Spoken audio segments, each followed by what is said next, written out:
So hello friends, हमने एक mutual fund की पॉडकास्ट की सीरीज स्टार्ट की है।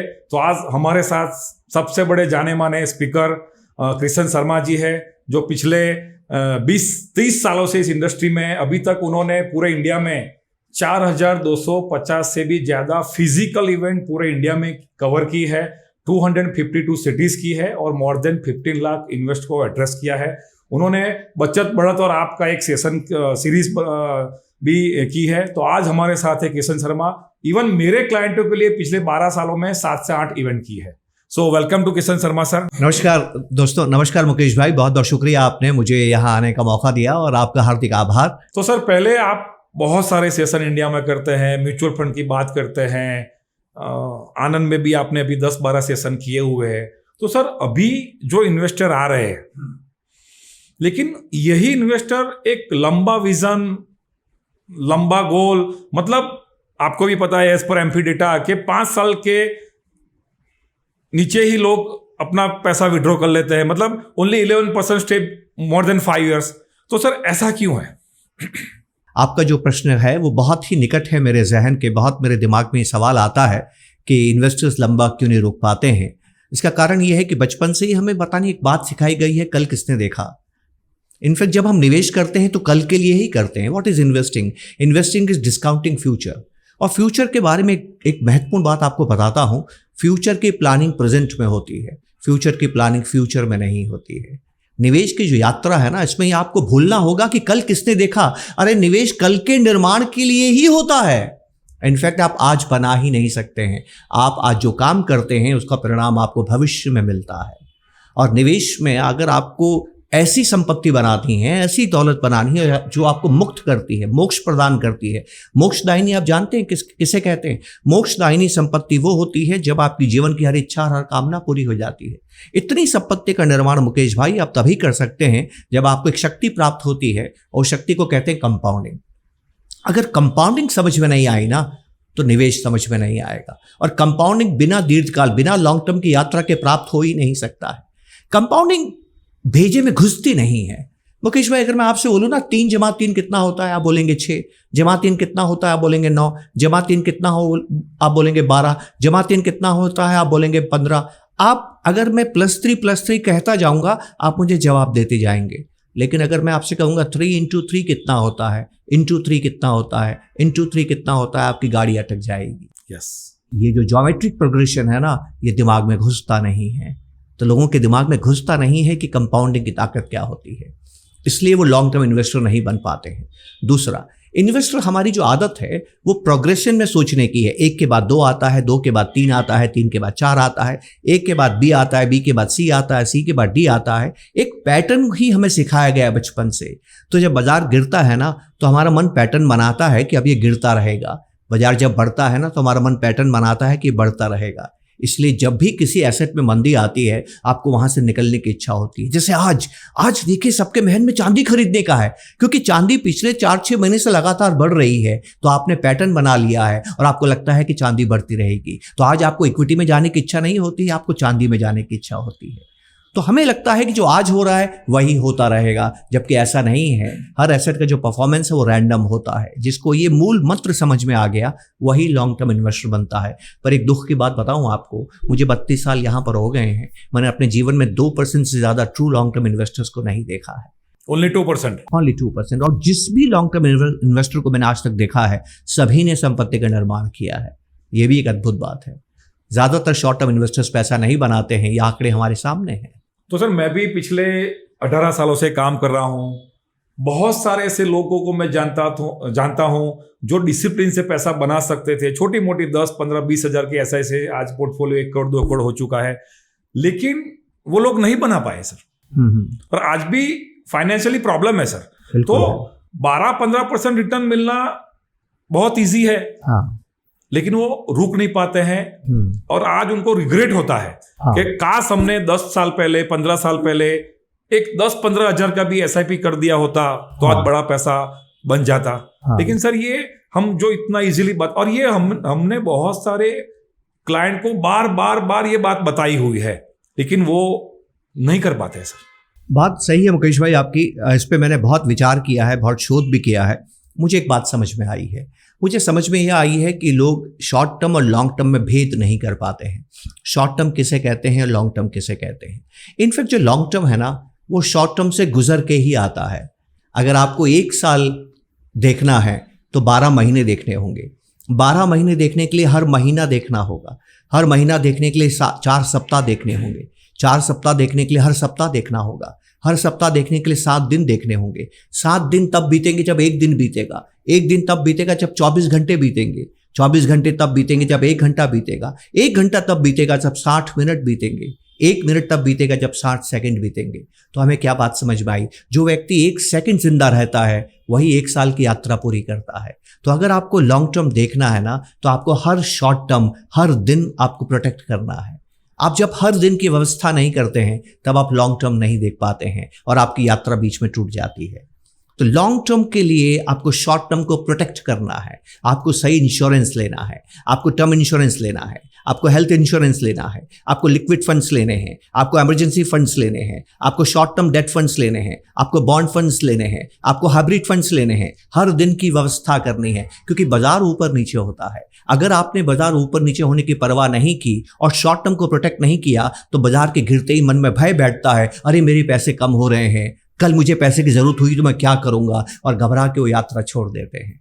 तो आपको हर दिन की व्यवस्था करनी है। हमें याद रखना है कि short term is a total of several short terms. जो लॉन्ग टर्म है वो सेवरल शॉर्ट टर्म्स का टोटल है, नंबर 1। नंबर 2, जो शॉर्ट टर्म है और लॉन्ग टर्म है, इसका रिश्ता थोड़ा उल्टा होता है। रिश्ता तो है, लॉन्ग टर्म बनता शॉर्ट टर्म से है, पर ये रिश्ता उल्टा है मुकेश भाई। कैसे? आप देखिए, एक होता है आनंद, एक होता है परमानंद। अगर आप गुलाब जामुन खाएंगे रोज़ाना, रसगुल्ला खाएंगे रोज़ाना, जलेबी फाफड़ा खाएंगे रोज़ाना, तो आपको मज़ा आएगा, खूब आनंद आएगा। लेकिन आनंद कब तक आता है? जब तक आप जलेबी फाफड़ा खाते हैं। दोबारा आनंद चाहिए तो दोबारा खाना पड़ता है। तीसरी बार आनंद चाहिए तो तीसरी बार खाना पड़ता है। एक आदमी रोज़ाना गुलाब जामुन खाता है, रोज़ाना मिठाई खाता है, रोज़ाना जलेबी फाफड़ा खाता है, रोज़ाना उसको आनंद आएगा, रोज़ाना मज़ा आएगा, लेकिन 5 साल में सज़ा हो जाएगी। आपने देखा है, जो लॉन्ग टर्म की सज़ा हो जाएगी, क्योंकि आपने शॉर्ट टर्म में मज़ा लिया है। लेकिन अगर आपने शॉर्ट टर्म में दुख देखा है, रोज़ाना वर्जिश की है, सुबह ज़बरदस्ती उठ के मॉर्निंग वॉक पे गए हैं, आपको अच्छा नहीं लग रहा है, वो दुख आप झेल रहे हैं, उस पेन को आप ले रहे हैं, हर दिन पेन ले रहे हैं, 3 साल तक आप रोज़ाना मॉर्निंग वॉक करेंगे, आपकी ब्लड रिपोर्ट अच्छी हो जाएगी। जो शॉर्ट टर्म पेन है वो लॉन्ग टर्म गेन हो जाएगा। हमें ये बात थोड़ी समझने की ज़रूरत है। तो निवेश में भी ये होता है। तो इन्वेस्टमेंट में ऐसा ही होता है sir. Normally long term investment boring investment होता है। बहुत सारे लोग फंड को चेंज करना चाहते हैं, लाइन चेंज करना चाहते हैं। हाँ। तो इसके बारे में समझे। दूसरा, बहुत सारे इन्वेस्टर बता के भाई अभी जो हम पिछले 10, 15, 20, 25, आज बहुत सारे स्कीम को 30 साल हो गए हैं, तो ये तो पास था, क्या इंडिया फ्यूचर में अच्छा करेगा? उनको ये भी डाउट है सर। और ये बड़ा अद्भुत है। देखिए, इस बात में मैंने बहुत विचार किया तो मुझे एक बात समझ में आई है कि पैसा बनता कैसे है मुकेश भाई। यस। अब ध्यान देखिए, पैसा बनने का एक ही तरीका होता है कि आपके घर में जो पैसा आया है ना, वो पहले किसी के घर से निकलता है। कभी आपके पास आसमान से वर्षा नहीं होती है। जो आपके खाते में पैसा आया है पहले किसी के खाते से निकला है। इसको ट्रांजैक्शन कहते हैं। आपने जो कमाई की है वो हमेशा दूसरे का खर्चा होता है। तो आपको ये नहीं देखना है कि समाज में कमाई बढ़ रही कि नहीं बढ़ रही, आपको ये देखना है समाज में खर्चा बढ़ रहा है कि नहीं बढ़ रहा है। तो मैं किस में एक सवाल पूछूंगा, आपके और आपके परिवार के खर्चे, आपके और आपके रिश्तेदारों के परिवार के खर्चे, आपके और आपके पड़ोसियों के खर्चे, आनंद में रहने वाले प्रत्येक नागरिक के खर्चे आने वाले सालों में बढ़ेंगे कि कम होंगे? डेफिनेटली बढ़ेंगे। देखा, आपने जवाब कह दिया, डेफिनेटली बढ़ेंगे। तो आप अगर इस बात पे यकीन करते हैं कि अगर आनंद के निवासियों के खर्चे बढ़ेंगे तो उनके खर्चे ही तो आनंद के व्यापारियों की आमदनी है, तो व्यापारियों की आमदनी भी बढ़ेगी। तो एक खूबसूरत बात मैं आपसे कहता हूँ, दुनिया में जो सबसे बड़े 12 देश हैं, सबसे बड़ा अमेरिका है 30,000 बिलियन डॉलर, दूसरे नंबर पे चाइना है 20,000 बिलियन डॉलर, तीसरे नंबर पे जर्मनी है ऑलमोस्ट 5,000 बिलियन डॉलर, चौथे नंबर पे जापान है 4,200 बिलियन डॉलर, हिंदुस्तान भी उसके साथ आ गया है 4,200 बिलियन डॉलर, उसके बाद यूके है करीब 3,500 बिलियन डॉलर, उसके बाद फ्रांस है, उसके बाद इटली है, कनाडा है, उसके बाद ब्राज़ील है, उसके बाद रशिया है। ये दुनिया के सबसे बड़े कंट्रीज है, 10-12 कंट्रीज दुनिया के सबसे बड़ी कंट्रीज हैं। आपको एक अद्भुत बात बताऊं, आपको गर्व होगा। मैं भविष्यवाणी तो नहीं कर सकता, मैं ईश्वर तो नहीं हूं, मैं कल क्या होगा नहीं जानता हूं, लेकिन एक बात पूरी यकीन से कहता हूं, ये दुनिया के जो सबसे बड़े देश है जिनके अभी मैंने नाम लिए, इसमें अकेला हिंदुस्तान है जिसकी GDP अगले 6-7 सालों में दुगनी होने वाली है। आप एक ऐसे मंजर को देखेंगे और देखिए केवल आपकी जीडीपी दुगनी हो रही है और किसी की नहीं हो रही है। सोचिए इसका प्रभाव हिंदुस्तान के प्रभुत्व पे, सोचिए इसका प्रभाव हिंदुस्तान की जो दुनिया के अंदर साख है, क्रेडिबिलिटी है, प्रभुत्व है, उसके ऊपर कैसा पड़ेगा। ये मंजर के आप साक्षी होंगे। तो हिंदुस्तान तो आगे बढ़ेगा। ज़रूरत इस बात की है कि आप कदम ताल मिलाएंगे कि नहीं मिलाएंगे। हिंदुस्तान के अच्छे दिन तो आएंगे, आपके अच्छे दिन तब आएंगे जब आप शॉर्ट टर्म को प्रोटेक्ट करते हुए लॉन्ग टर्म तक ठहरेंगे। यही तो वो बात है जो हमें करने की जरूरत है। और दूसरा सर, भारत की पर कैपिटा इनकम भी बढ़ रही है, उसका भी इम्पैक्ट आएगा। एग्जैक्टली, जब आपकी जीडीपी बढ़ेगी तो उसके हिसाब से पर कैपिटा इनकम भी बढ़ेगी। और एक और बात, खूबसूरत बात मैं आपको बताता हूं कि पर कैपिटा इनकम बढ़ने की जो रफ्तार अभी तक रही है उससे ज्यादा होने वाली है, क्योंकि अब आबादी बढ़ने की रफ्तार थोड़ी धीमी हो गई है। तो आपकी पर कैपिटा इनकम की बढ़ने की रफ्तार है वो और भी ज्यादा आने वाले समय में होने वाली है। दूसरा सर, जितने भी पुराने इन्वेस्टर है जिनका रिटर्न बहुत अच्छा है लेकिन पिछले एक साल से मार्केट नहीं चला है, तो जिनका रिटर्न आज भी मोर देन 15-18% है, वो भी लोग पिछले एक साल का रिटर्न देख के घबरा जाते हैं। बिल्कुल। तो उनके लिए क्या मैसेज है सर? वही मैंने आपसे कहा ना कि हम कल किसने देखा से घबरा जाते हैं और हम पैटर्न को देखते हैं। मैं आपको अपने जीवन के बारे में बताता हूँ मुकेश भाई, आपको हो सकता है कि थोड़ा अजीब सा लगेगा। मैंने जब जीवन का पहला निवेश किया था ना, वो था अप्रैल 1992। आप जानते हैं सेंसेक्स कितना था? 4000। एक धूमकेतु बाजार में आया था जिसका नाम है हर्षद मेहता। हर्षद मेहता के प्रभाव से यकायक बाजार बढ़ा था और जीवन का पहला निवेश मैंने अप्रैल 1992 में किया। बाजार था 4000। आप जानते हैं इस बाजार में क्या हुआ? 2001 में WTC की घटना के बाद जो अमेरिका में हुई थी 9/11, उसके बाद में हमारा बाजार हो गया 2800। 10 साल के बाद में। अगर कोई मेरे से पूछता है कि एक साल से रिटर्न नहीं आया, मेरे तो जीवन में 10 साल तक रिटर्न नहीं आया था, बताइए आप। उसके बाद मैंने एक मंजर क्या देखा आप जानते हैं?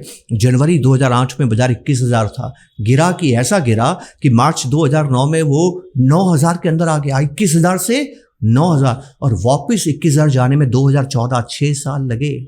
मैंने तो जीवन में 16 साल बाजार में रिटर्न आते नहीं देखा, लेकिन आज इतना पैसा बन जाता है बाजार में कंपाउंडिंग से कि नौकरी मैंने 7 साल पहले छोड़ दी। मुझे नौकरी करने की ज़रूरत नहीं थी, मेरी पैसिव इनकम एक्टिव इनकम से ज़्यादा हो गई। यही तो वो राज है जो हमें समझने की ज़रूरत है। अगर आप SIP कर रहे हैं और अभी आपको पैसे की ज़रूरत नहीं है तो बाजार का गिरना आपके लिए भगवान का भेजा प्रसाद है, घबराने की ज़रूरत नहीं है। इनफैक्ट जिसकी SIP चल रही है और पिछले एक साल से बाजार में रिटर्न नहीं आया है और वो अपना पैसा 2030, 2035, 2035 में निकालेगा तो इसी साल को याद करेगा कि इस साल ने जो पैसा बनाया है ये पैसा दूसरे सालों में नहीं बनता है। बस हमें ये बात समझने की जरूरत है। सर, आज हमेशा बात करते हो कि बच्चों के नाम पे SIP करनी चाहिए, क्योंकि आप बच्चों को पैसा नहीं दे रहे हो, बच्चों को आप टाइम दे रहे हो, टाइम का फ्रीडम दे रहे हो, उनके लिए टाइम बाय कर रहे हो। सर, उसको थोड़ा एलोबरेट कीजिए। ये बहुत खूबसूरत बात है और मैं हमेशा ये संदेश देता हूं कि अगर आप अपने बच्चों को प्यार करते हैं तो उनके नाम से SIP ज़रूर करें। देखिए, जब मैंने 1992 में जीवन की शुरुआत की थी तो वो रकम जिसको आप 8 फिगर्स की रकम बोलते हैं, जो हर हिंदुस्तानी अपने जीवन में चाहता है, उसको बनाने में मुझे 19 साल लगे। पहली बार कितने साल लगे मुझे? 19 साल लगे। 1 करोड़ बनाने में? 1 करोड़ बनाने में 19 साल लगे, क्योंकि तनख्वाह तो मात्र 5,000 रुपये थी। अब कितना वक्त लगेगा, लेकिन मैंने एक बात सुनिश्चित की कि अपने बच्चों के नाम से मैं SIP करूंगा और धीरे धीरे जब तक वो अपनी कॉलेज पास करेंगे तब तक वो 20, 21, 22 साल के हो जाएंगे। 23, 24 साल की उम्र में उनको नौकरी लगेगी और जिस रकम को बनाने में मुझे 19 साल लगे उस रकम से अपने जीवन की शुरुआत करेंगे। मैंने उनको पैसा गिफ्ट नहीं किया है, मैंने उनको जीवन के 19 साल गिफ्ट किए हैं। मुकेश जी, हमें ये बात समझने की जरूरत है। ये कितनी खूबसूरत बात है, बताइए। कितना संघर्ष उनका जीवन में कम हो जाएगा, कितना आत्मविश्वास उनका बढ़ जाएगा, क्योंकि कंपाउंडिंग शुरू होने के लिए 18-19 साल चाहिए। आपने वो 18-19 साल अपने बच्चों के लिए बचा लिए। इससे बेहतर गिफ्ट आप अपने बच्चों को क्या दे सकते हैं? पैसा मायने नहीं रखता है, पैसा मायने नहीं रखता है। पैसा तो हर कोई कमाता है, लेकिन वक्त मायने रखता है। जीवन में जो काम मुझे करने में 19 साल लगे वो काम मेरा बच्चा डे 0 से करेगा तो उसके वक्त की बचत हो गई। वो अपने बेहतर तरीके से अपने जीवन की प्लानिंग कर सकता है। कितनी खूबसूरत। और 1 करोड़ की उनकी शुरुआत होगी और वो जो पैसा कमाएंगे, वो जो डालेंगे, तो उनको पुराने पैसा और नए पैसा दोनों का कंपाउंडिंग इफेक्ट अरे मिलेगा। 0 से डे 0 से कंपाउंडिंग काम करेगी। मेरे लिए कंपाउंडिंग को काम करने में 17-18 साल लग गए। ये वो बात है। तो सभी माता पिताओं को अपने बच्चों को गिफ्ट करना चाहिए, ये बहुत ज़रूरी है। बच्चों के पास सबसे बड़ी बात क्या है मुकेश भाई? उनके पास वक्त होता है और कंपाउंडिंग आपसे सिर्फ वक्त मांगती है। अगर आप किसी 25-30 साल के आदमी को बोलेंगे कि तेरे को मैं 15 साल 18 साल में स्टेप अप SIP करेगा तो 12-13 साल में करोड़ बना के दूंगा, वो आपकी बात तो मानेगा, लेकिन उसके लिए 12-13 साल निकालना बहुत मुश्किल काम है। अभी आपने शुरुआत वहीं से की थी। कितने लोग रुक पाते हैं? नहीं, कुछ कोई 89% लोग SIP 5 साल पहले ही बंद कर देते हैं। लेकिन आपका बच्चा रुकेगा? नहीं रुकेगा, क्योंकि बच्चा, आपने SIP की है, वो नहीं बोलता है पापा मेरे पैसे निकालो, बच्चा कभी नहीं बोलता है। तो बच्चा आपका रुका रहता है और कंपाउंडिंग को प्राप्त करता है। मुझे लगता है कि बच्चों के लिए SIP करना शायद सबसे आसान और सबसे बेहतरीन तरीका है दौलत बनाने का। सर, आप हमेशा बात करते हो पैसिव इनकम की। म्यूचुअल फंड में एक वर्ड बहुत फेमस है SWP। सर, उसके बारे में बताइए। और SWP का जो आनंद है, मतलब आप हमेशा फोकस करते हो SWP पे। मुकेश भाई, मैं थोड़ा वक्त लूंगा इस बात को जवाब देने के लिए। आप थोड़ा डिटेल में समझाइए सर। क्योंकि मेरे मन में हमेशा मुकेश भाई एक चीज आती है, भगवान ने हमें धरती पर क्यों भेजा है, मैं धरती पर क्यों कर रहा हूं, ईश्वर हमें यहाँ क्यों भेजता है। कुछ तो पर्पस होगा, कुछ तो उद्देश्य होगा, कुछ तो बात होगी कि ईश्वर ने हमें धरती पर भेजा है। तो मुकेश भाई, एक बात आपको कहता हूँ, थोड़ा समझिएगा, समझने की कोशिश कीजिएगा कि हमारा जीवन में उद्देश्य क्या है। हमारा जीवन में उद्देश्य है मुक्ति प्राप्त करना, मोक्ष प्राप्त करना। मोक्ष उसको प्राप्त होता है जिसकी सारी इच्छाएं और सारी कामनाएं पूरी हो जाती हैं। सारी इच्छाएं, सारी कामनाएं उसकी पूरी होती है जिसके पास अर्थ होता है। और कौन सा अर्थ होता है? जो धर्म अनुसार होता है। धर्म का मतलब हिंदू मुस्लिम नहीं, धर्म का मतलब है सही तरीके से जीवन जीना। तो अब मैं आगे विस्तार से आपको बात कहता हूँ। आप गौर कीजिएगा कि जब भी हमारे घर में पैसा आता है, हमारी कमाई बढ़ती है, हमें बहुत खुशी होती है। बताइए हमें खुशी क्यों होती है? हमारी कमाई बढ़ गई। हमारी कमाई बढ़ गई, लेकिन हमें चिंता होनी चाहिए। आप जानते हैं चिंता क्यों होनी चाहिए? आइए समझते हैं। आप जब भी मंदिर जाएंगे ना, तो आप देखेंगे आप ईश्वर को नैवेद्य देते हैं। आप जब भी यज्ञ करते हैं ना, यज्ञ में आप आहुति देते हैं। इसको आहुति मतलब सैक्रिफाइस होता है। हर धर्म में सबसे बड़ी चीज सैक्रिफाइस मानी गई है। सैक्रिफाइस क्या होता है? ध्यान से समझते हैं। जब आप ईश्वर को नैवेद्य देते हैं ना, तो ईश्वर पे ऋण चढ़ता है। बहुत गौर से मेरी बात समझने की जरूरत है मुकेश भाई। आपकी आमदनी बढ़ने पर आप खुश होते हैं, पर आपकी आमदनी कब बढ़ती है? जब आपके खाते में पैसा आता है। पर आपके खाते में पैसा आने से पहले वो किसी के खाते से निकलता है। जिसके खाते से निकलता है ना, आपके घर में खुशियां आई हैं क्योंकि आपके घर में पैसा आया। आप खुश होते हैं कि मेरे खाते में पैसा आया है, पर आप खुश क्यों हुए हैं? क्योंकि किसी के खाते से पैसा निकला है। तो आपका खाता क्रेडिट हुआ है, पर आपका खाता उसके दरबार में डेबिट हो गया है। वो इंतजार कर रहा है कि एक आदमी ने त्याग करके आपके घर में खुशियां लाई है, क्या आप यही खुशी किसी दूसरे के घर में पहुंचाएंगे? यही जीवन है। तो जीवन खर्च होने का नाम है। आप ये अमृत पी के नहीं आते हैं, आप अपनी लाइफ को स्पेंड करते हैं। तो जो आपने कमाई की है ना मुकेश भाई, वो भी आपको स्पेंड करनी है। सेविंग का मतलब आप जानते हैं क्या होता है? इकोनॉमिक्स में सेविंग्स को क्या कहते हैं? Deferred spending. बचत वो खर्चा है जो मैं कल करूंगा। जो भी पैसा आपने जीवन में बचाया है, जो भी पैसा आपने जीवन में बनाया है, एक दिन आपको खर्च करना है। अगर आप खर्च नहीं करेंगे तो आप पे ऋण चढ़ जाएगा। और जानते हैं ईश्वर क्या करेगा? आपके जाने के बाद आपका वही पैसा दूसरे से खर्च करवाएगा। ऐसा होगा कि नहीं होगा? बताइए। 100% होगा। तो अगर आप ईश्वर को खुश करना चाहते हैं, अगर आप धरती को खुश करना चाहते हैं, अगर आप समाज की तरक्की चाहते हैं, तो इच्छाएं पूरी कीजिए। इच्छाएं पूरी करने के लिए लक्ष्य निर्धारित कीजिए, गोल बनाइए। तो इन्वेस्टमेंट है जीवन जीने का नाम, इन्वेस्टमेंट है जीवन खर्चने का नाम, इन्वेस्टमेंट है इच्छाएं पूरी करने का नाम। जिसको इच्छाएं पूरी होती है उसे ईश्वर खुश होता है और मोक्ष प्रदान करता है। तो हमेशा खर्चे के बारे में सोचिए। और SWP खर्चा करने की व्यवस्था है। SIP करके आप पैसा बनाते हैं, SWP करके आप जीवन जीते हैं, खर्चे करते हैं, इच्छाएं पूरी करते हैं, गोल पूरे करते हैं। और SWP में अक्षय पात्र बनता है। अक्षय पात्र का बनने का क्या बहुत खूबसूरत बात आपसे कहने जा रहा हूं। आपका एडवाइजर आपको SWP तब शुरू करने के लिए कहता है जब आपकी पैसिव इनकम एक्टिव इनकम से ज्यादा हो जाती है। आप जानते हैं उसके बाद क्या होता है?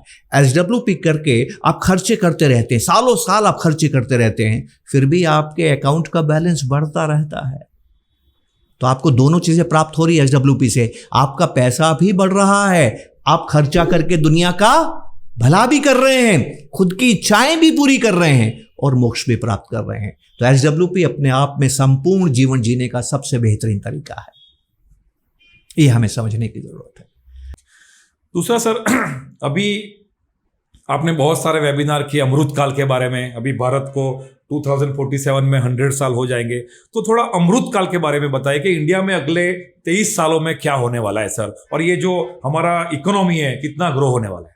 देखिए, ये अभी थोड़ी देर पहले भी मैंने जिक्र किया था कि दुनिया के जो सबसे बड़े 12 कंट्रीज में देखता हूँ उसमें शायद अकेला कंट्री हिंदुस्तान है जिसकी जीडीपी हम अगले 6-7 सालों में दुगनी होते हुए देखेंगे। और कोई मुझे यकीन ही नहीं होता है कि दुनिया की कोई दूसरी जीडीपी अगले 6-7 सालों में अपनी जीडीपी को दुगनी कर सकती है। एक और मजेदार चीज आपको कहता हूं, जीडीपी में कैसे विकास होता है कि आप खर्चा कितना कर रहे हैं और निवेश कितना कर रहे हैं। जब आप निवेश करते हैं तो उस पर आपको रिटर्न मिलता है।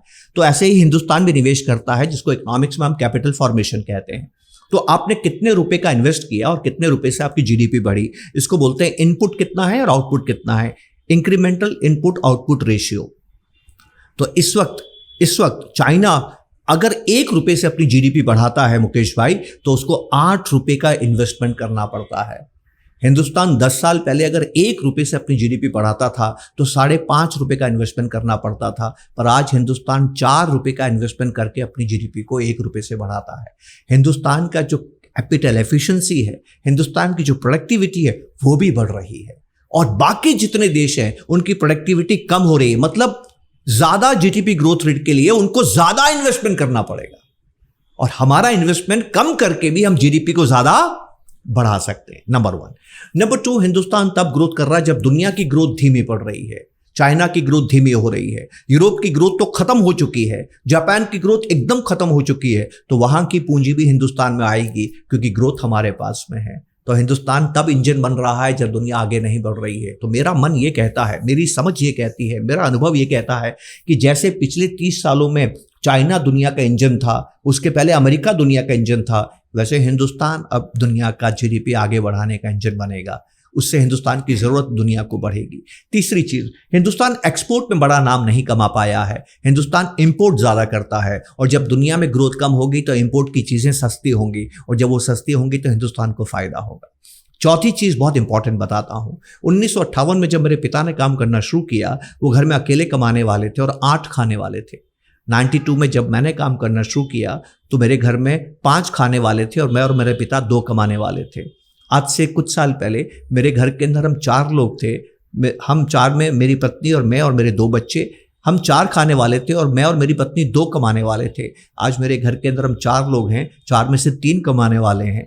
मुकेश भाई, आप जानते हैं क्या होगा कुछ साल के बाद में? मेरे घर में 4 लोग होंगे, चारों ही कमाने वाले होंगे। तो आप क्या देख रहे हैं? डिपेंडेंट पॉपुलेशन कम हो रही है, वर्किंग पॉपुलेशन बढ़ रही है। ये जो हो रहा है ना, ये बड़े देशों में केवल इंडिया में हो रहा है, बाकी जगह उल्टा हो रहा है। बाकी जगह पहले ये हो चुका, अब वहां डिपेंडेंट बढ़ रहे हैं और काम करने वाले कम हो रहे हैं।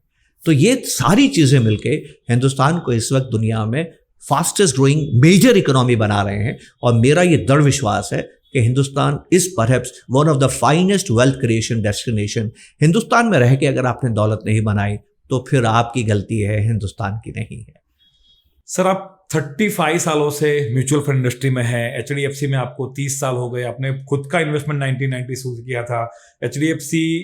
कुछ एचडीएफ की स्कीम को 30 साल हो गए। बहुत सारे उतार चढ़ाव आए हैं। लास्ट 3 डिकेड्स में मोर देन 40% के 3 करेक्शन आए हैं। अभी सर पिछले 1 साल में बहुत नॉइज है वर्ल्ड में, टैरिफ है, युद्ध है। तो सर आपका हमारे इन्वेस्टर को क्या मैसेज है? क्योंकि सर आपने बहुत सारे ऐसे टाइम देखे आपने, तो आप अच्छी तरह से समझा सकते हो। मुकेश भाई, मेरी एक भावना है जो मैं आपसे कहना चाहता हूं कि एक शब्द है नियति। नियति समझना बहुत ज़रूरी है। देखिए, आज से 25 साल पहले मुझे पिता बनने का सौभाग्य प्राप्त हुआ, और जब तीसरे दिन हॉस्पिटल से डॉक्टर डिस्चार्ज कर रहा था मेरी पत्नी और मेरे बच्चे को, तो मैं डॉक्टर से विदा ले रहा था, तो मैंने एक प्रश्न पूछा, आखिरी प्रश्न जो डॉक्टर साहब से पूछा। वो प्रश्न क्या है? आपको कयास लगाना है। मैं आपको 2 ऑप्शंस दूंगा। पहला ऑप्शन ये है, डॉक्टर साहब मेरा बच्चा कितना जल्दी कितना बड़ा होगा, ये सवाल पूछा होगा। या डॉक्टर को मैंने ये पूछा होगा, डॉक्टर साहब ये बताइए कि मेरे बच्चे को वैक्सीनेशन दिलाने के लिए वापस कब आना है।